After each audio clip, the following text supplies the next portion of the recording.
السلام علیکم ورحمۃ اللہ وبرکاتہ۔ بسم اللہ الرحمن الرحیم، نحمدہ ونصلی علی رسولہ الکریم، اما بعد۔ محترم سامعین، صحیح ذکر چینل میں آپ کا خیر مقدم ہے۔ صحیح ذکر چینل کی طرف سے پیش کی جانے والی ہے ایک بہت اہم سیریز میری کتاب اصلاح پر مبنی ہے۔ الانسان مجموعہ الخطا، انسان خطاؤں کا مجموعہ ہے، غلطیوں کا پتلا ہے۔ الانسان بیت الخطا، انسان خطاؤں کا گھر ہے۔ الانسان تخزین الخطا، انسان خطاؤں کا بھنڈار ہے۔ پوری زندگی انسان غلطیاں کرتا رہتا ہے، اس کے پاس آخری دم تک موقع بھی رہتا ہے اپنی غلطیوں کو درست کرنے کا۔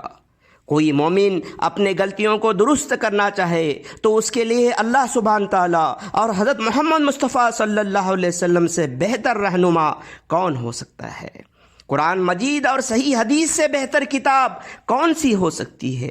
اسی صحیح رہنمائی کے ساتھ اور انہی صحیح کتابوں کے صحیح دلیل کے روشنی میں ہم سب کی اصلاح کرنے کی صحیح ذکر چینل کی یہاں ایک کوشش ہے۔ آج ہم بات کرنے جا رہے ہیں امت کے سامنے درپیش سب سے بڑے مسئلے کی، فرقہ، گروہ، سیکٹ کی، اور اس کے بارے میں قرآن اور حدیث ہم سے کیا کہتے ہیں۔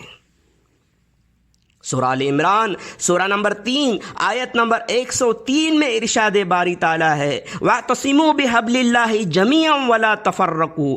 اللہ سبحانہ تعالیٰ کی ڈور کو سب مل کر مضبوطی سے تھامو اور آپس میں مت بٹو، آپس میں پھوٹ مت ڈالو۔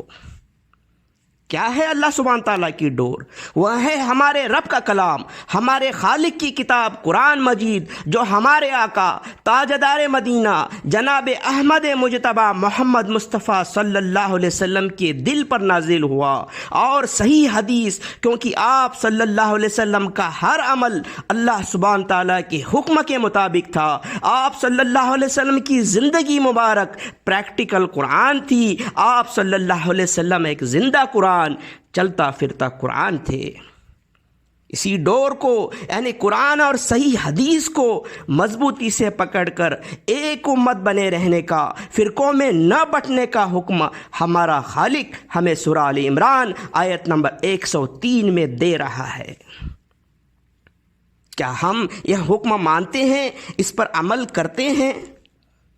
دوستوں، آفس کا باس اگر اپنے سٹاف کو کوئی حکم دے اور وہاں سٹاف اس پر عمل نہ کرے تو باس اسے نوکری سے بے دخل کر دے، تو پھر جو مومن اللہ کا حکم نہ مانے، کیا اسے ایمان سے بے دخل ہونے کا ڈر نہیں لگتا؟ اللہ اور اس کے رسول صلی اللہ علیہ وسلم ہمیں حکم دیتے ہیں ایک امت بنے رہنے کا، جوڑ کا، مگر کئی لوگوں کو اللہ اور اس کے رسول صلی اللہ علیہ وسلم کی رہنمائی منظور نہیں، اس لیے انہوں نے توڑ کا حکم دینے والے، نفرتیں پھیلانے والے، فرقہ فرقہ گروہ گروہ کرنے والے، دلوں کو بانٹنے والے، بھائی بھائیوں کو لڑوانے والے، زہر اگلنے والے، گالیاں بکنے والے، کفر کے فتوے دینے والوں کو اپنا رہنما بنایا ہوا ہے۔ نعوذ باللہ۔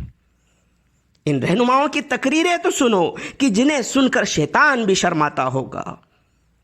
نفرتیں اتنی بڑھ گئی ہیں کہ ایک دوسرے کے گھر میں جانا تو کیا، ایک دوسرے کی شکل دیکھنا بھی انہیں منظور نہیں۔ دوسرے فرقے کا شخص مسجد میں نہ آنے پائے، اس لیے مسجد کے باہر پہرا دیا جاتا ہے، پھر بھی غلطی سے کوئی آ جائے تو گالی گلوچ، مار پیٹ اور جرمانہ تک کیا جاتا ہے، مسجد کو دھویا جاتا ہے۔ ایک دوسرے کے پیچھے نماز نہیں پڑھتے، یہاں تک کہ حج عمرے کے وقت بھی حرمین شریفین کی اماموں کے پیچھے نماز نہ پڑھنے کے فتوے دیے جاتے ہیں۔ ایک شخص کے جنازے کی نماز دوسرے فرقے کے امام نے پڑھائی تو اس پر وہاں نماز پڑھنے والے سبھی شادی شدہ لوگوں کا نکاح ٹوٹ جانے کا فیصلہ سنانے والا اور ان کو دوبارہ شادی کرنے کا حکم دینے والا احمقانہ فتویٰ جاری کیا گیا۔ ایسی حرکتوں کی اور فتووں کی دلیل اگر کوئی ان سے قرآن اور حدیث سے مانگے تو وہ کبھی نہیں دیں گے، بلکہ ان کی اپنی لکھی ہوئی، ان کے بابے نے لکھی ہوئی کتابیں وہ سامنے کریں گے، جن میں من گھڑنت جھوٹے قصے کہانیاں، فیبریکیٹڈ موضوع روایتیں بھری ہوگی۔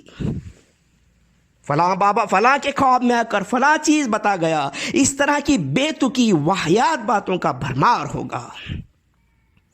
صحیح بخاری، صحیح مسلم کے ساتھ ساتھ دیگر صحیح حدیثوں کی کتابوں سے روایت ملتی ہے کہ شیطان کبھی بھی آپ صلی اللہ علیہ وسلم کا حلیہ مبارک بنا کر خواب میں نہیں آ سکتا، مگر وہ کسی اور کی شکل بنا کر ضرور خواب میں آ سکتا ہے اور غلط باتیں بتا کر جا سکتا ہے تاکہ امت میں پھوٹ پڑ جائے، امت گمراہ ہو جائے۔ اسی لیے تو سورہ آل عمران آیت نمبر 103 میں اللہ سبحانہ تعالیٰ ہمیں قرآن اور صحیح حدیث کی ڈور کو مضبوطی سے تھامے رہنے کے لیے کہتا ہے، کسی بابے نے لکھی کتاب کو نہیں۔ مگر پھر بھی جاہل لوگ اسے نہیں مانتے، وہ کہتے ہیں کہ ہم اپنے بابے نے لکھی کتاب اس لیے پڑھتے ہیں کہ قرآن کو سمجھنا مشکل ہے، اسے سمجھنا ہمارے بس کی بات نہیں۔ یہ لوگ سراسر جھوٹ بولتے ہیں، کیونکہ سورہ القمر سورہ نمبر 54 آیت نمبر 17 آیت نمبر 22 آیت نمبر 32 اور آیت نمبر 40 اس طرح 4 بار ہمارا رب ایک ہی بات بار بار ہم سے کہتا ہے، وَلَقَدْ يَسَّرْنَا الْقُرْآنَ لِلذِّكْرِ فَهَلْ مِن مُدَّكِرٍ، اور بے شک ہم نے قرآن کو سمجھنے کے لیے آسان کر دیا ہے، تو ہے کوئی جو رہنمائی حاصل کر سکے۔ یہاں ذکر سے مراد ہے یاد کرنا، سمجھنا، نصیحت پانا، رہنمائی حاصل کرنا۔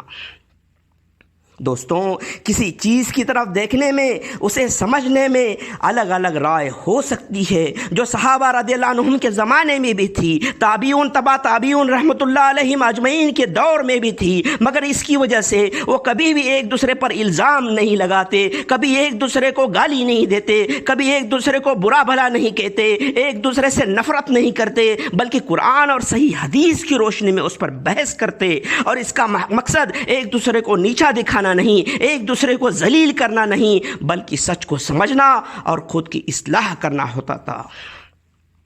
مگر آج ابلیس اور اس کے چیلوں نے اپنے اپنے ایجنٹ ہر جگہ کھڑے کیے ہیں، جنہوں نے اپنے اپنے گروہ بنائے ہوئے ہیں اور خود ان گروہوں کے سردار بنے بیٹھے ہیں۔ ایسے ہی فرقہ فرقہ، گروہ گروہ کرنے والے، دین کا بناوٹی نقاب پہن کر دین کو کمزور کرنے والے، جھوٹی من گھڑنت باتوں سے دین میں ملاوٹ کرنے والوں کے خلاف کڑی چیتاونی، سخت تنبیہ، اسٹرانگ وارننگ سورہ الانعام سورہ نمبر 6 آیت نمبر 159 میں المنتقم اللہ دیتا ہے، اور اللہ کے انتقام سے، ہلاکت سے، عذاب سے، غصے سے امت میں پھوٹ ڈالنے والے ان ظالموں کو ہمیشہ ڈرتے رہنا چاہیے۔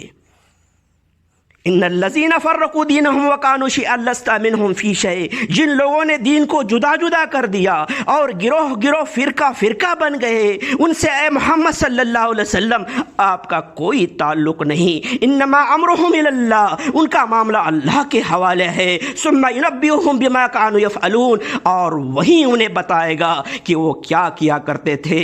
وآخر دعوانا الحمد للہ رب العالمین۔ السلام علیکم ورحمۃ اللہ وبرکاتہ۔